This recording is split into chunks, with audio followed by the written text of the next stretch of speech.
Life Management Science Labs would like to acknowledge that we live and produce this podcast on the traditional lands of the Wurundjeri people. We'd also like to acknowledge the traditional owners of the lands of our listeners and our international colleagues. We'd like to pay our respects to their elders, past, present, and emerging.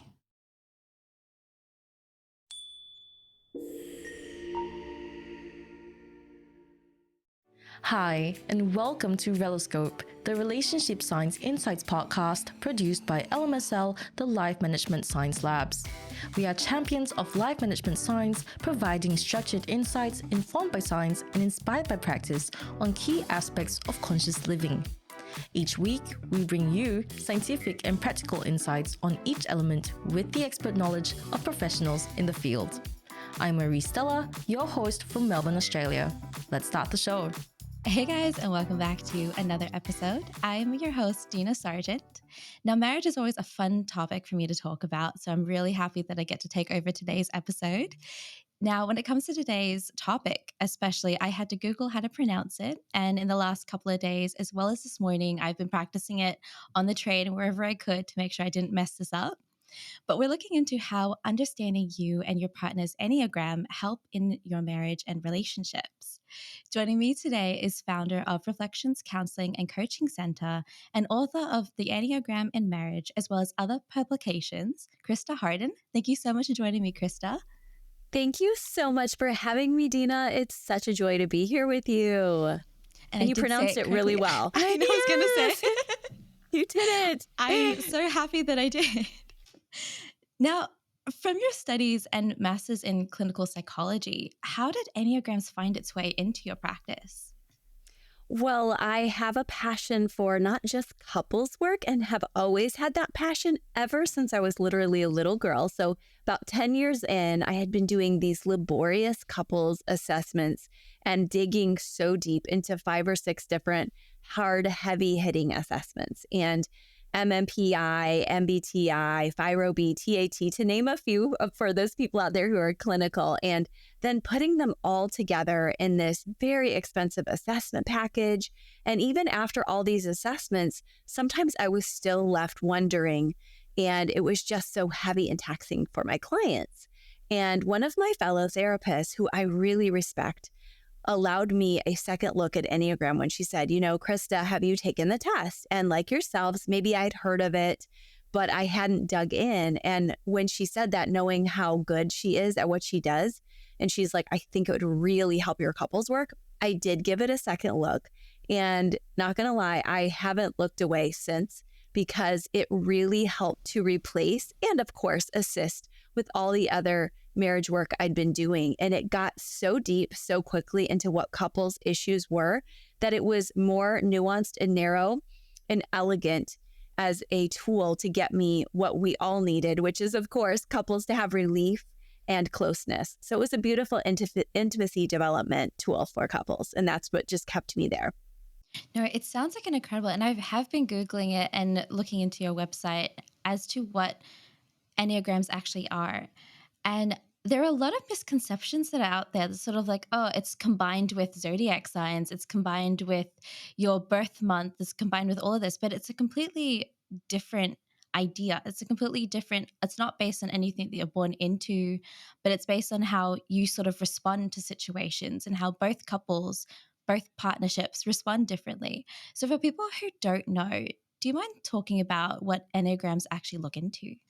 Yes. And I even want to let people know, we usually say we study the Enneagram, and we don't, some people add the S, but we really just say using the Enneagram and finding our Enneagram type. And what it really means is we're looking at an ancient personality assessment tool, but we're modernizing it.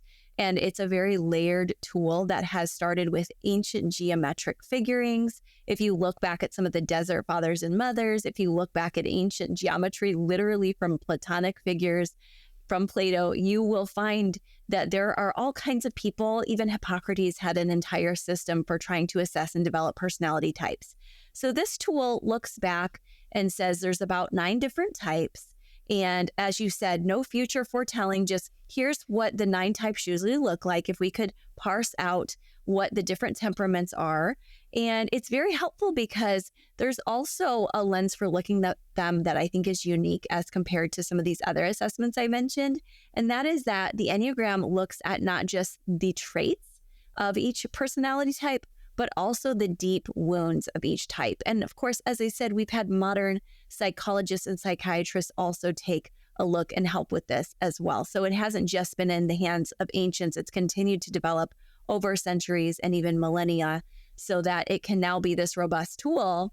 And for example, Truity.com conducts almost 1 million tests a year and has scientifically and reliably validated this assessment. So it's been a tool that continues to grow with culture and nuance. And now, like I said, it's a very elegant tool for learning how you and your partner, or even you as an individual, can work, and even what those underlying issues are that might be hard to reach.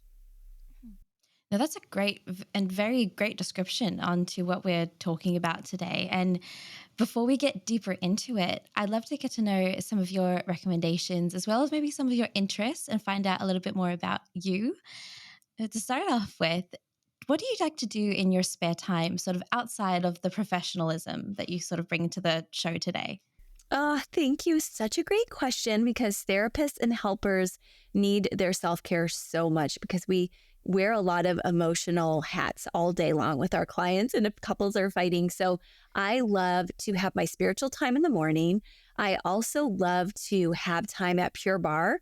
I go almost every day. And for those who don't know, it's like a ballet / Pilates sort of class to strengthen and tone.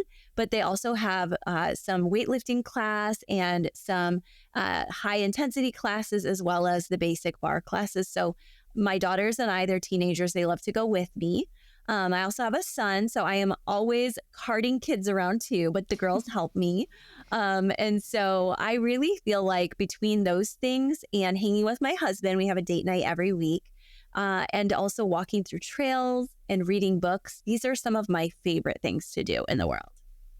It's amazing when you're talking about it, because what we like to do in our spare time, it barely costs anything to be able to sit down and do it as well. It's like, okay, read a book, go for a walk. Yeah, it's exactly. like, it's very minimal. When we think about the hustle and bustle of life, what we like to do in our spare time is almost the smallest, tiniest thing that make the biggest difference in us. That's a great point. Yeah. Yes, Dina. See, I'm getting it. So I'm getting it. I'm loving this. I love your minimalism that you're bringing. Yes, this is what we need when we're in these big moments.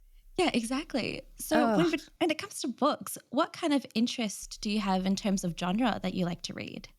Well, I know probably a lot of your listeners or viewers is like this, but I have such a varied interest. I'm one of those people that it isn't when are you reading, it's just reading is life. It's like breathing.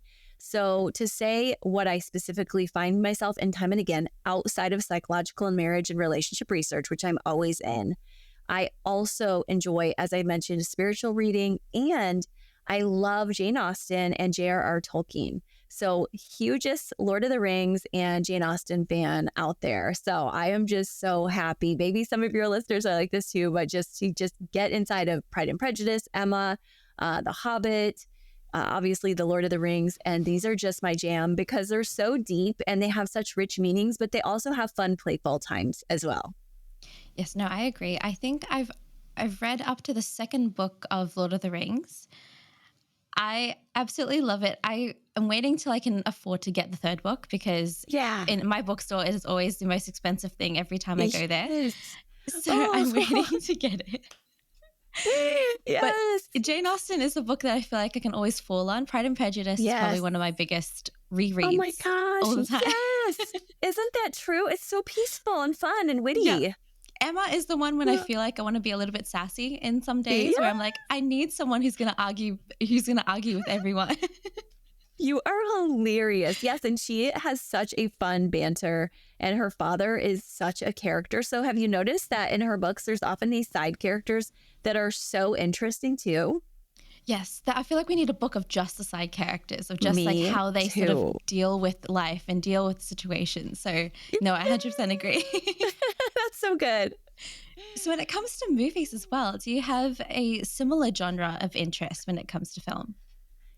I do like a little more drama. I find myself really in my family a bit of an odd duck because everybody loves, like I have teenagers and they're like, let's watch, for instance, in the USA, they're watching something called Dude Perfect or just Ryan Trahan's YouTube videos. This is something 20-year-olds and 18-year-olds are loving, and even 14-year-olds. Like that's kind of my kids' age range. But we also watch The Simpsons as a family sometimes just for the wit and like, wow, we all agree on it. My husband and son love Marvel, but my daughters and I, we do come back to our rom-coms and our, deep romance dramas. Like we'll come back to You've Got Mail a lot, Serendipity.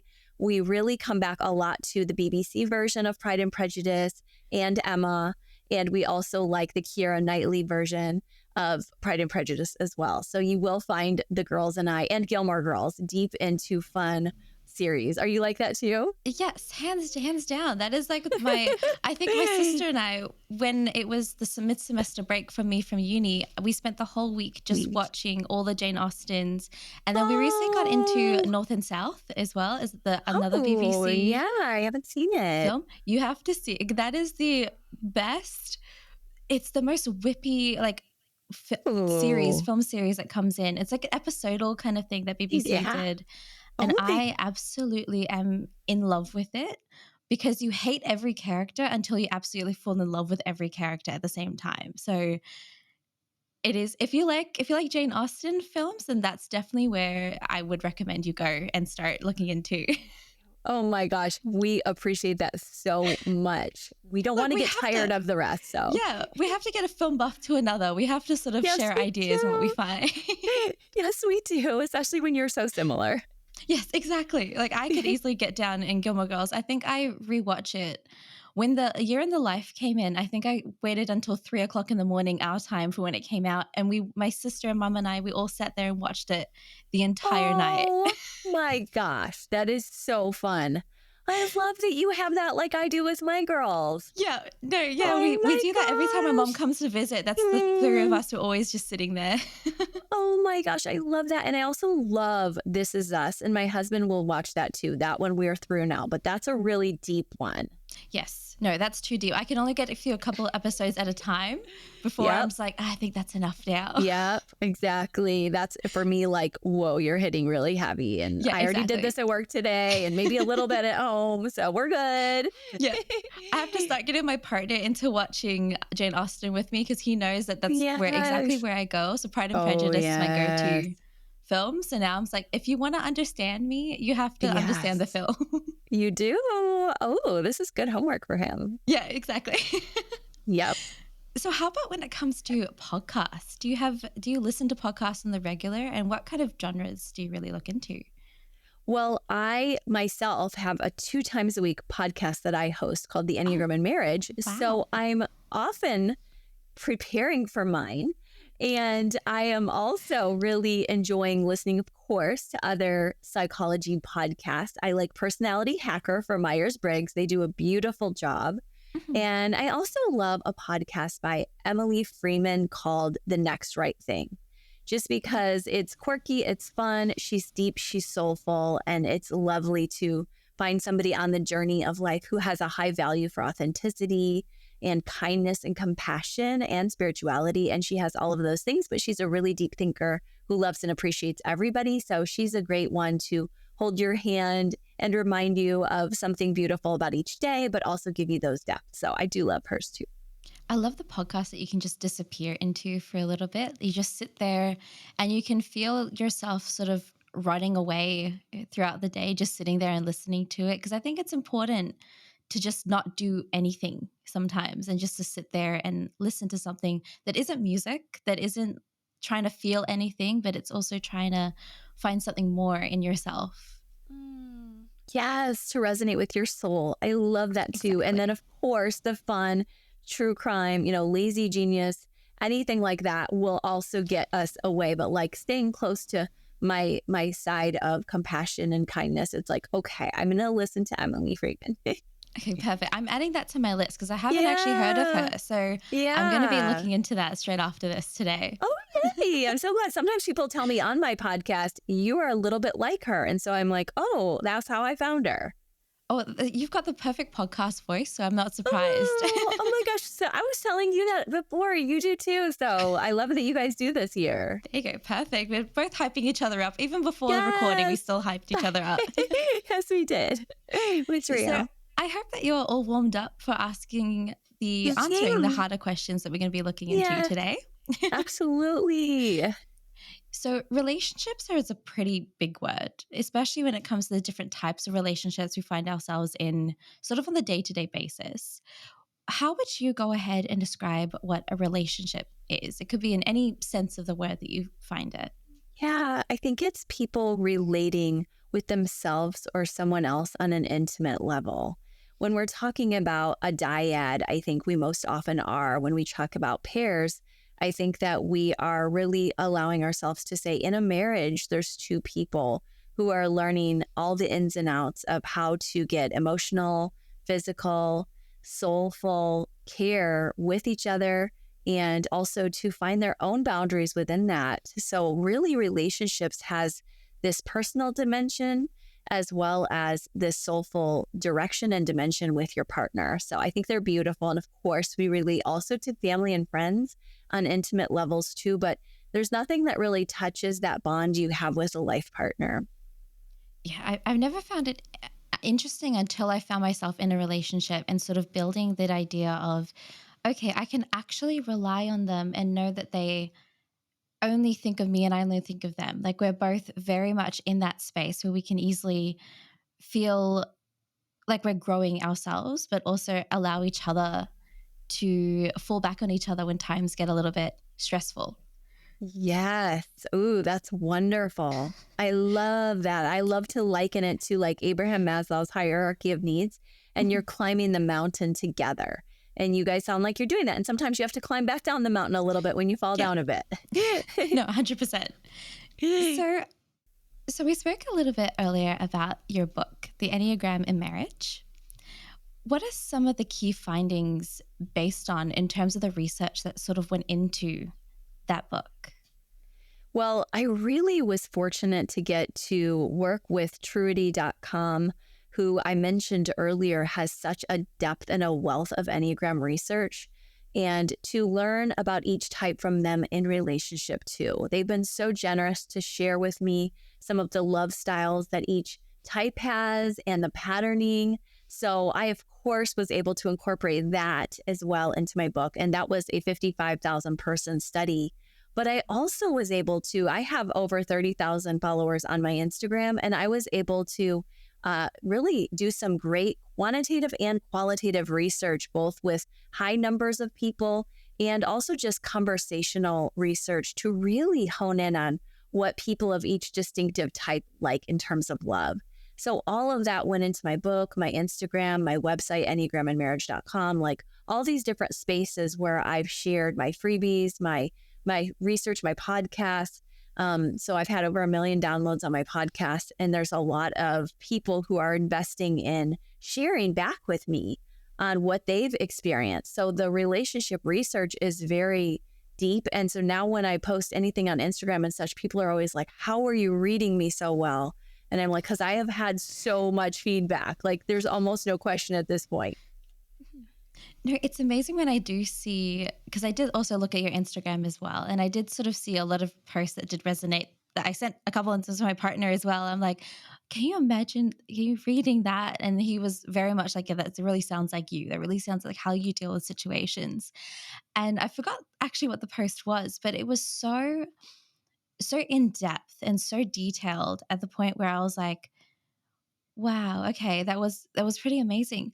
But when you're talking about the 30,000 people that sort of based a lot of your research, was it 30,000 or 50,000? Well, Truity.com had a 55,000 person study to really dig into love and the Enneagram. And so they've shared that, and they have a great article about that. Now, what I've done is I have, as I mentioned, my Instagram audience is over 30,000. So I pulled them, continue to pull them.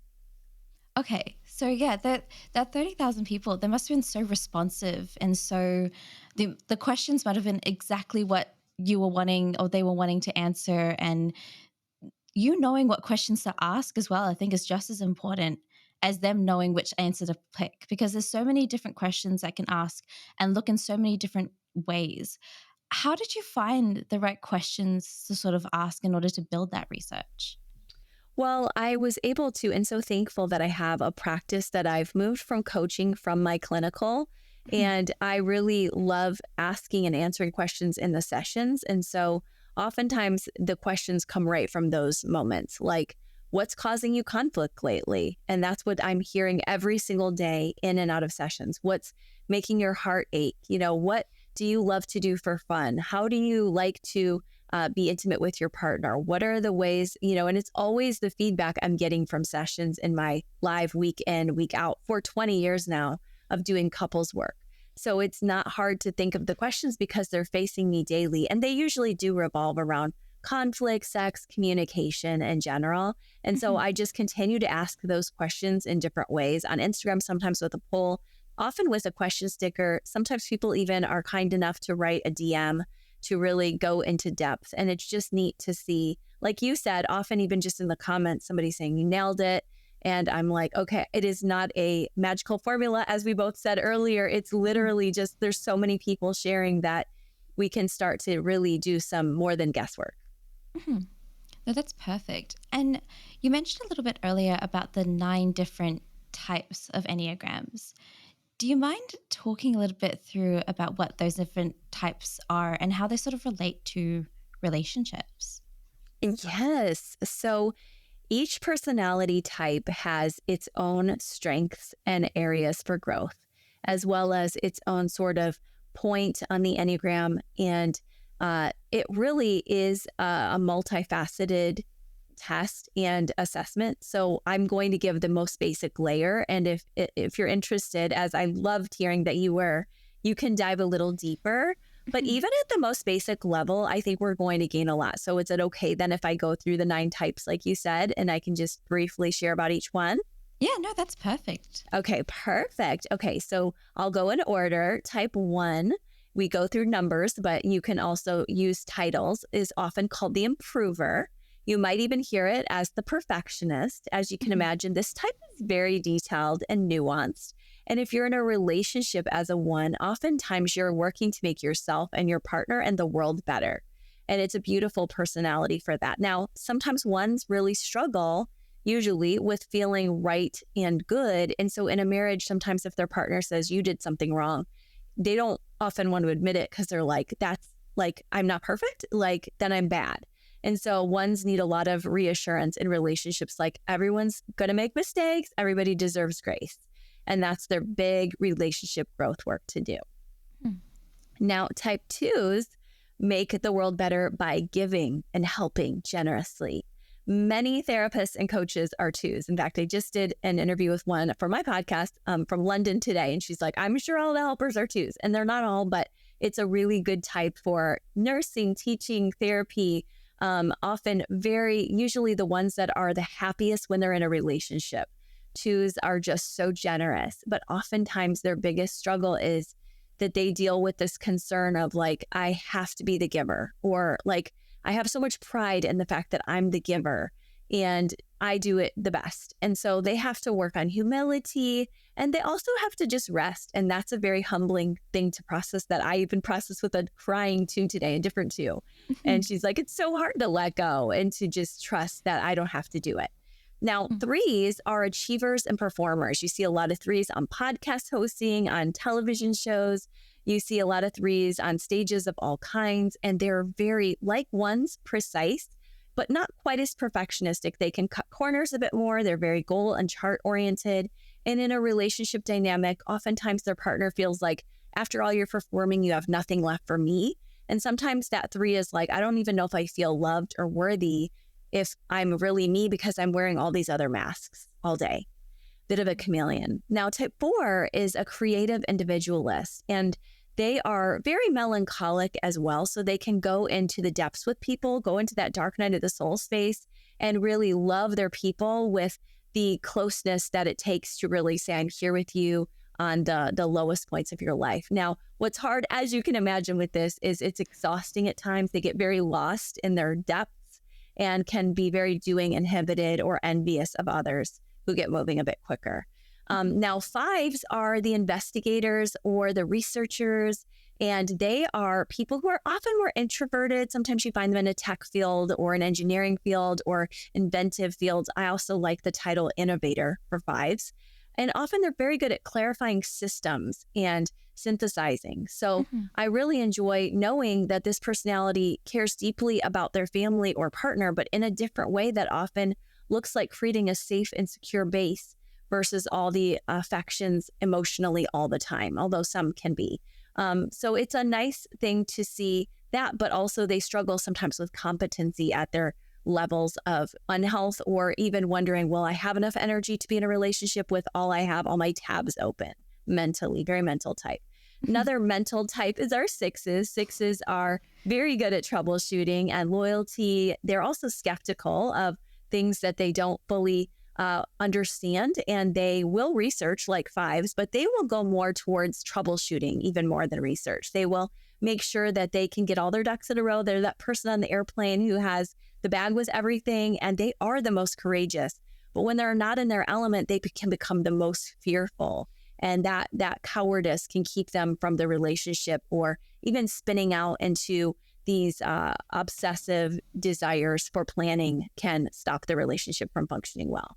Now, we're getting through. We only have 3 more. Sevens are the enthusiast, joyful, hype girl kind of people or guy, and they love adventures. They love to keep moving, very kinetic people, very expressive, dynamic. But it's hard when they're carrying a lot of plates, because one of their stresses is feeling like they have to do it all for everybody, and feeling like I have to hold the plates up. And so there's a bit of resentment there towards not being able to stop, but then knowing they need to stop, so they can get very scattered, lost, and the relationship can even grow boring to them if they're like, I need to keep moving. So they also deal with that shiny penny sort of, oh my gosh, something out here, shiny object syndrome. So then we have our eights, and they're protectors, challengers, defenders, and they really are a strong type. This is a person who is strong in the sense that they're not going to show you their vulnerabilities unless you're in their very inner circle. And even if you are, they would much prefer to show you their strength.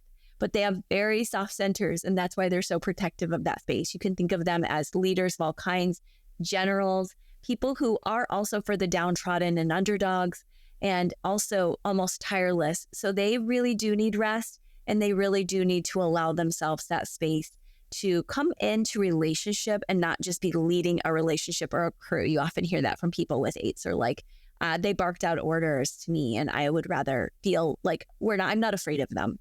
Now, a 9, our last type, is our peacemaker.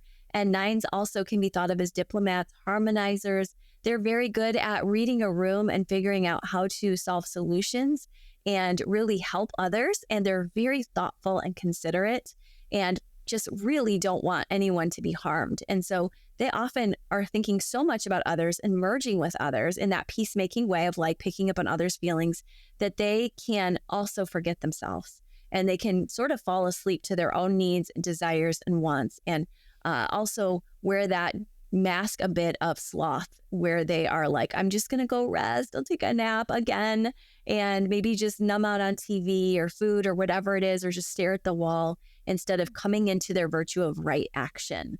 So as you can imagine, in a relationship, their partner is so thrilled when they show up and does want to hear their voice, but sometimes the 9 is feeling like nobody hears me anyway. I'm just going to go lay down. So as you can imagine, each of these types has beautiful parts in a relationship, but they also have a struggle. Oh, thank you so much for going through them. And I didn't realize it was going to be that long of you talking, but I'm so glad that you were able to go through it and sort of talk about the different personality types, the different areas, especially in a relationship as well. I think it's one of the most difficult areas to sort of determine, because when you're talking about it, I definitely was like, I'm a bit of 3, but I'm also a bit of 7. I'm also like, I'm in between kind of the different personalities. And it's such an interesting perspective of how you sort of see yourself as well, like with or without a relationship, how you sort of go through listening to the personality types. And I hope you guys were listening to it as well and trying to see what personality type you find yourself fitting into. But it was such an amazing way to sort of list out, okay, is this me? Ask all these questions about yourself that you don't really ask until you're facing it and trying to figure out, okay, does this fit with me, or am I a bit more of this personality type? Do I give too much? And because I think, especially when it comes to social media now, there's so many different types that we're looking into. Like we have the older sister type, we have the older sibling way the personality is sort of built on. We have the youngest sibling who is stereotypically the one that's always babied. And when it comes to those type of relationships that we have with other people and the position that we find ourselves in relationships, I wonder, how does the personality types that you've just listed out, how does that fit with the other sort of what you're raised into and what you're born into? Because with me, I'm the oldest daughter and also the oldest sibling, full stop. So when talking about the 3 and 7 personality, I'm the person that always has to be reliable. But then when I got into relationship, I'm like, I can rely on them to just sort of deal with it. I can rely on them whenever I see them. I'm like, you figure whatever you want. I'm just there I'm just enjoying the ride. But when I get home, I'm suddenly in the mom position, dealing with everything, making sure everything's done. So how does that influence the personality type that we sort of find ourselves in? I love that you brought up that we're more than just our type, that we have different layerings. We have cultural layerings, we have our family layerings, our epigenetic layerings, and so many more. And probably some we haven't discovered yet. But what you're really saying is that do certain types have certain birth order dynamics? And there is somebody actually coming on my podcast soon who's done a study on that recently, and others have as well. And sometimes you see the perfectionist or the achiever 1 or 3 as the older sibling role. Often you see the 7 and the youngest sibling role. But what I've come to love over years of studying this measure, and I wouldn't recommend this to a beginner, but I really love looking at the head, heart, and body types and finding a type from each of those centers. So I didn't mention it, but 3 of the types are, the ones that I said are like super giving and heart oriented are heart types. And then there's the thinkers, and then there's these gut instinct types. So you can actually have one of each of those centers. And that's something that is kind of the second level Enneagram learning. First, you learn your type. Next, you sort of learn what's called your triad. Like, are you a heart type, a head type, or a body type? And what you find out is usually have a lead. And you may feel like, yeah, I'm a 3 achiever and I'm a heart type. But I also have a very strong 7, which is my head type analysis. And I love to just, like you said, let go after all the responsibility. I also notice that sometimes at work, we put on different what's called wings or arrows of the Enneagram, just different directions for growth and movement. So as you can tell, there are different spaces for growth within this test so that somebody doesn't feel boxed in. So they don't feel like you didn't really catch me. It's like, no, there are depths that you can take if you want to. And if you don't, that's okay too. Yeah, because it's always just like when you answer those little quizzes that you sort of find when it comes to your personality, there's always some, when they list it out, there are always some that you really resonate with, but there's a couple where it's like, that's not really me. So it's hard to sort of pick yourself into one box and just say, oh, that's completely, entirely everything. Right. Because we're like onions. We're definitely like onions where there's so many layers to us. Yes. Enneagram is one theoretical way. Myers-Briggs is another. I just found this one a bit more robust and integrative as well as sleek, so that it could come back to one type if we needed to at the end of the day say, if there's a couple, if there's an individual, and we know they tend toward the 7 or the 3 or whatever, okay, let's check in to see, are they dealing with feeling like they're carrying the world, or are they feeling like they're wearing too many masks? And we immediately from that first session have a chance to dig right there versus me starting with just every question in the world and possibly getting there. Yeah. So can you share some examples of the situations where an Enneagram has really helped couples sort of understand their way of dealing with conflict, especially if there's 2 different types or 2 different, from 1 to 9, the personality is very different. So are there some examples that you could share with us that sort of allow the audience to sort of see what type of situations we find ourselves in? Fun question. Yes, let's do it. So We have an example is, say you get 2 withdrawing types, and I didn't go into that particular grouping, but you heard me say there's a 5 who kind of pulls back because they're investigating and they don't want to use all their energy. And then there's a 9 who's a peacemaker and they also don't want to use all their energy. And they're holding back because they don't really feel heard. When you get this pairing together, there's a beautiful alliance and a way they shine together because they're like low expectations. Yes. But also low expectations. So sometimes they're like, we're not having sex. We're not talking. We're not doing anything. So that is a mistake I learned, was working with couples like that who said we're good.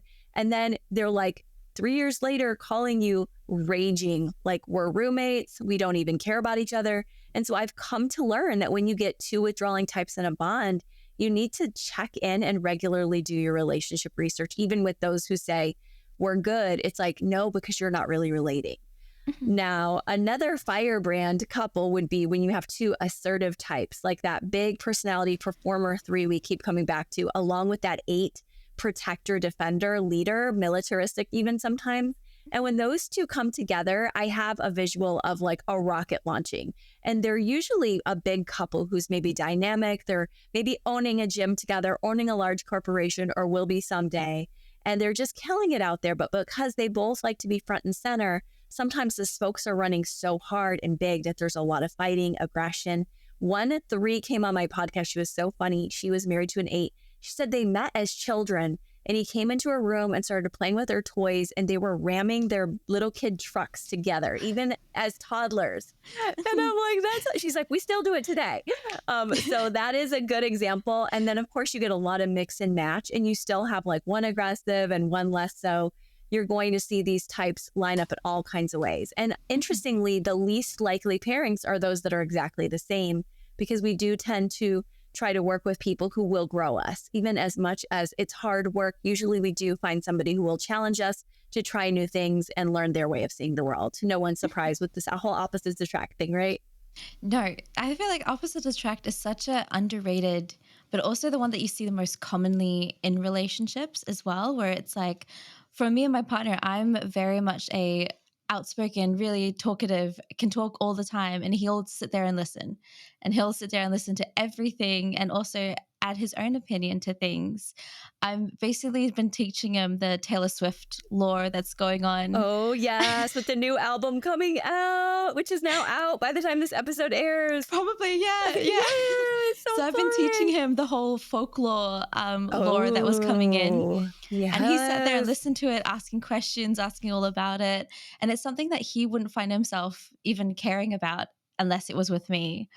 And now he's also sort of joining in the lore and being as dramatic about it as I am. And we both bring out really different things in each other, which I think really does have the opposite attract part to it, where I'm more of a like every day, take it one day at a time. He's more like we have to think about 2 years in advance, a little bit more into the future.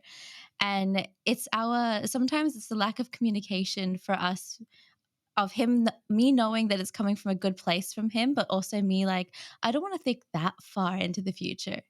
He's really well planned, and I'm very much like a erratic brain kind of personality. Yes, which like you said is a beautiful thing, because you can give each other this gift of, you can give him a bit more freedom, and then he can also help you to have the grounding. Yes, that's neat. Exactly. It's really nice, but at the same time, it's a very interesting mix for me, because I've always grown up sort of seeing couples who are in the same space at the same time, who are in sort of a very similar personality types or deal with situations very similarly. So for me to sort of meet someone who's a complete opposite to me in a sense is and especially he's able to communicate, I'm not able to communicate. And I have had to learn how to communicate, which is the hardest thing for me to learn. Growing up in a family where communication was always yelling at the end of it, or everyone keeping things in and then blowing up. And that would be our way of knowing how to feel. Whereas he would be, okay, so tell me how you feel about that and what can we do? What can we do to work this out? And I am not trusting it half the time, which is very funny. Yeah, you're like, I'm skeptical of this. What are you doing here? Yeah, like, where are you getting at? Like, are you trying to start something, or are you genuinely Yeah. wanting to know?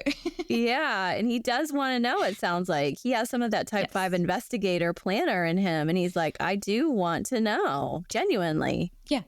And it's not something that I'm used to at all. So when couples do have those issues, especially when it comes to both of them trying to figure out how to problem solve an issue, and one is similar to me, not really wanting to talk about it, how can the other sort of really investigate to a point where it doesn't feel like they're pushing the boundaries of the other person? Well, the person whose boundaries are pushed can start by saying, these are the best ways to approach me. And the partner who's pushing a little can stop to ask. Either one could do that, whoever is in a better mood, because that's who has to lead, usually, is who has it to lead well. And then both partners can take more deep regulating breaths just to calm the nervous system. And that really helps us to go farther in the conflicts. Conflicts are important. And sounds like you're in a growth relationship. And as we said, most couples are, where we're going to pick somebody who challenges and grows us. Whereas there are a few where this is very minor and they never have that, but they don't grow as much together. And they may grow in other beautiful ways, but not as much together in that way where they're teaching each other new things. So for those couples who are in very teachable growth relationships, they need a lot of deep regulating breaths to say to themselves internally and biologically, your nervous system is okay. You don't have to go to fight or flight or any of these responses. You can just be here. It is safe. And your body needs your permission to do that. So you have to override your autonomic nervous system a bit and just say that to yourself, even with your own mind, just saying you're safe and just sighing, breathing deeply during your arguments. And if you're not able to do that and you can sense that your heart rate is going up over 100 beats a minute, you might even have your Apple Watch or some device to help you. You can also just say, we need about a 20-minute break and then we can come back, because you need positivity, logic, and a little bit of passion to really have a good conversation. You need to have some skin in the game. You need to have some joy about you so you're not being mean. But you also need to have some just pure logic. So I think that when we can add all those elements in and take these deep regulating breaths, it just helps so much. No, it does sound like, and breathing really does help. I've only recently found it very calming and very enjoyable. I think usually when I was younger, it was more like, oh, such a waste of time just sitting here. I could be doing so much at this point. I could be cleaning, I could be doing some work. And now it's like, okay, I need to take some time for myself and really understand what I'm dealing with at the moment. That's good that you're starting to do that. Well, I'm coming into being old enough to listen to advice, which is not something I dealt with really well when I was younger. Yes. If you're a 3 or a 7, you want to take the lead. So that's good that you're coming into that humble space of like, okay, I have things to learn too. That's so good. Yes, I love being a personality type. It actually makes it so much more interesting in terms of, okay, this isn't just me. This is what my personality sort of goes through. It doesn't make you feel as alone as you sort of think. Yeah. This is very normal. We don't have to diagnose it. It's just part of what makes you you. Like, this is a beautiful part of you that gets you moving, but it also, like you said, has to kind of stop you sometimes and say, like, I can learn from others too. Yeah, exactly. So what advice do you have for couples who are new to the Enneagram and want to sort of explore some of the more beneficial parts in their relationship and maybe do it together as well as sort of a journey for the both of them? Well, I really like doing the Truity test that I mentioned. And that is nice because it shows you a pie chart of which types you tend to be highest in. And then you can have a working assessment like, oh, it looks like I'm high in type 8 or 1, and maybe also a little bit of 2. And then you can head over to my website, enneagramandmarriage.com, and I have a free typing guide, which helps you to just look at the deep dive questions. And I say, like, what makes you feel safe? What makes you feel most loved? What hurts you the most? And when you pair the two, it's pretty quick that you're going to find your type. But I think type is pretty important. So that's why I ask you to do sort of a double lens there, where you're interviewing yourself, maybe even meeting with a coach. A lot of people do that. But also just that sense of, if you're that person who wants to just figure it out on your own, taking an assessment that you trust, like Truity.com, who I mentioned has the scientific validity and reliability, as well as coming to a more conversational freebie that I offer at EnneagramandMarriage.com, you really come back to like, this is probably, yes, of course, I want all the 9 types. I want to be everything good. But let's be honest, I'm mostly this one, and this is the one I mostly struggle with. And this is mostly my gifts are right here. And so that is a good place to start. And then I do recommend, if you want to dive deeper, I have tons of freebies on my website for couples at EnneagramandMarriage.com, and my book that you mentioned already, as well as my podcast. So it depends on the person and what kind of thing they like to use, what tools they like to work with. The different mediums that you can sort of go into, and whether you like reading or just listening to a podcast, then there's definitely spaces where you can really invest into it, invest time into learning more about this as well. So no, that's great. That's great to hear. There's different avenues for everyone. Yes, and you mentioned Instagram, and that's another place where you can just kind of like pop over and see all the posts about your type. Yeah, exactly. Head over to the Instagram as well. Aw, thank you. Now, this slides us really well into the next part of the show, which is the practice and habit. Now, this is something that you do yourself in your own relationship to build that communication between you and your partner. So what is a habit that you practice alongside the Enneagram to improve communication and intimacy with your partner? One of the best things we do, and that is so recommended to everybody, is we take nightly walks. We talk and walk, and really, actually, there's great brain research that tells us that there are wonderful dopamine and receptors that we get with our neurotransmitters when we take these walks together, and that even can help us to process trauma. And actually, that's how EMDR therapy started, was somebody was on a walk. But it's just fun for me to read that people are realizing it's not just EMDR or therapy that's helpful. It's just any couple taking a walk and talk. It's really good for us. So most of my couples, I recommend they do that same practice. And that's something, as I mentioned, Wes and I do as well almost every night. And you can be intentional with it like we are, where sometimes we are trying to talk and process about our feelings around our days. He's a medical provider, and I'm seeing a lot of couples. Sometimes we might share, there's a few feelings around my day.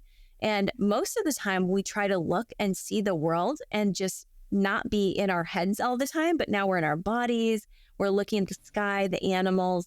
So I just recommend that you take some time in nature. And that's something that we love to do to decompress each night. That's such a great way to sort of build that communication as well, where there's no pressure. There's no, okay, you have to really think about what you're going to say. You don't know how your partner is also going to react to it as well, because it's nice. You're outdoors, your dopamine levels are already up, your energy is already starting to deplete sometimes as well. So you're also, neither of you have that space or that freedom to sort of be calculated in a sense, because it's a little bit more chill. It's a little bit more of a comfy vibe to it, which is, I think, such a great way to sort of build that communication where there is no, okay, I need to say this and you need to say this, and this is how we're going to go. The script is a little bit less restrictive. Correct. Oh, correct. And you have this front eye gaze.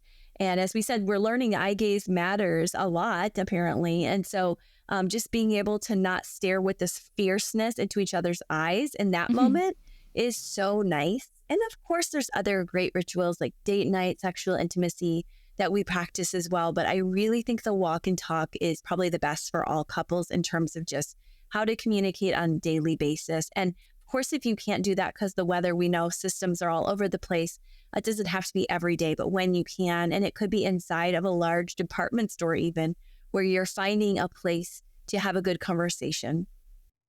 Department store. So go shopping with your partner and see that communication sort of build up as well. My partner is really telling me to not buy any more books because I recently bought 2 series that I have yet to start. So he's now like, okay, there's a limit on how many you're allowed to buy now. That's funny. Yes, he knows you so well. Far too well.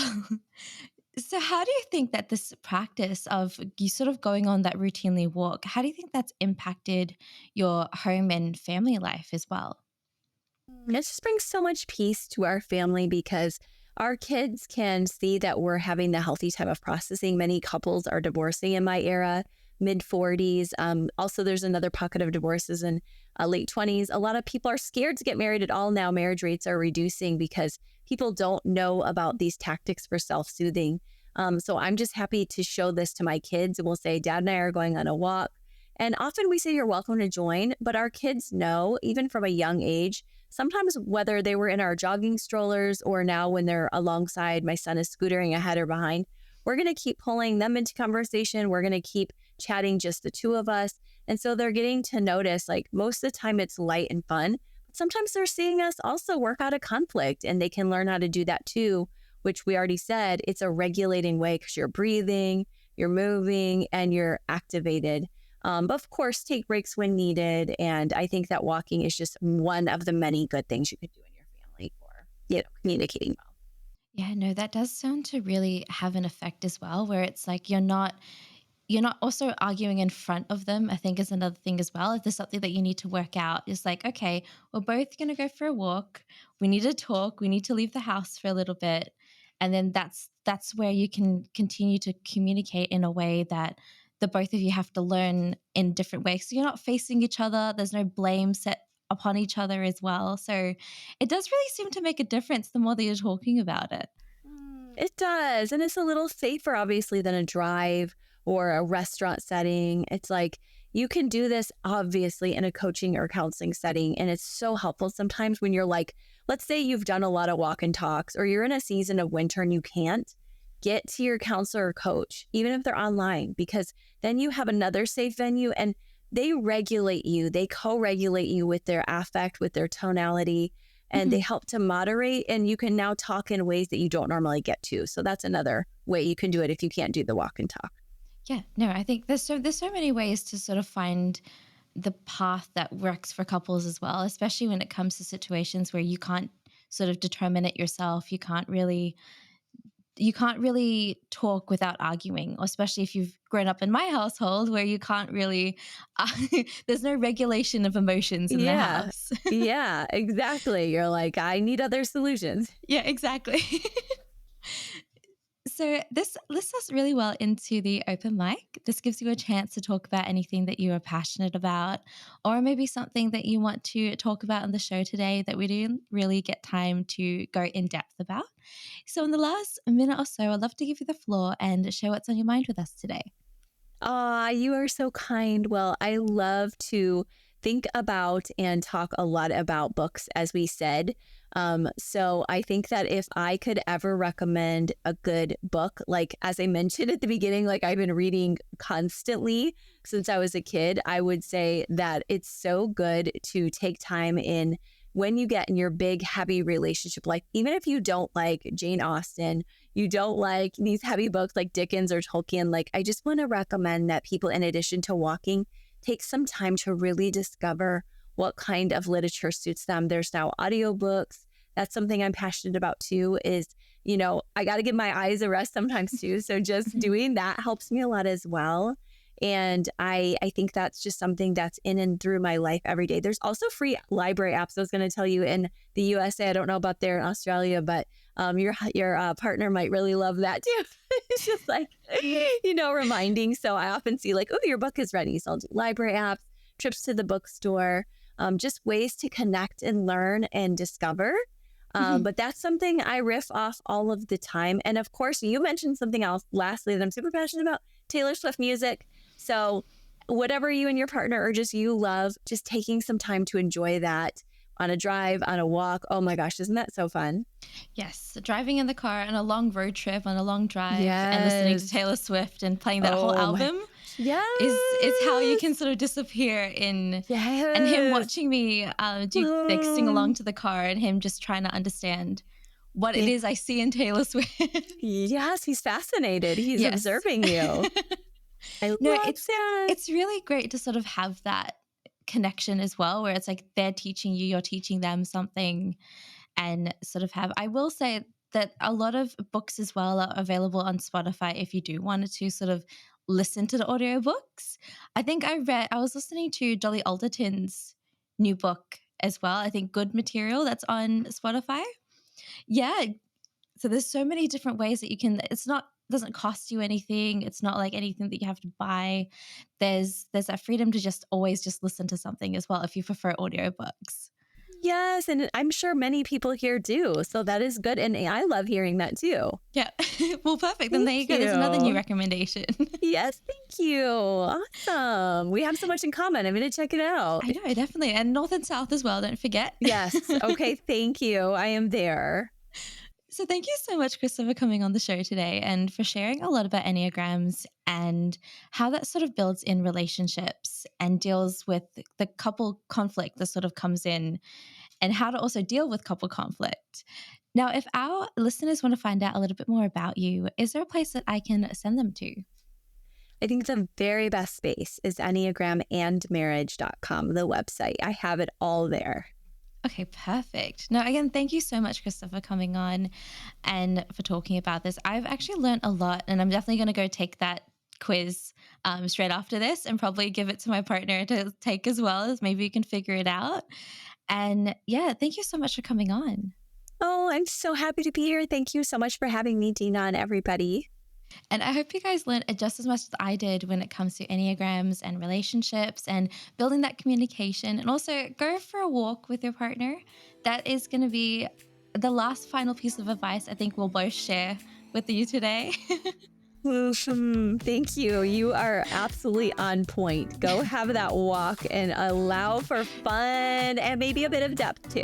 Yes, exactly. I hope you guys learned as much as I did, and I'll see you all in the next episode. You've been listening to Reloscope, the Relationship Science Insights podcast produced by LMSL, the Life Management Science Labs. For more episodes like this from 10 different life management perspectives, search LMSL on YouTube, Apple Podcasts, Google Podcasts, and Spotify, or wherever you listen to podcasts so you can get updated on everything we have to offer. We have a wide range of topics readily available for you to check out.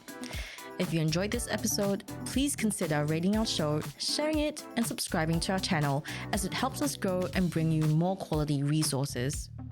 More of our work can be found on our website at re.lmsl.net, where you can join our movement. I'm Marie Stella. Thanks for tuning in.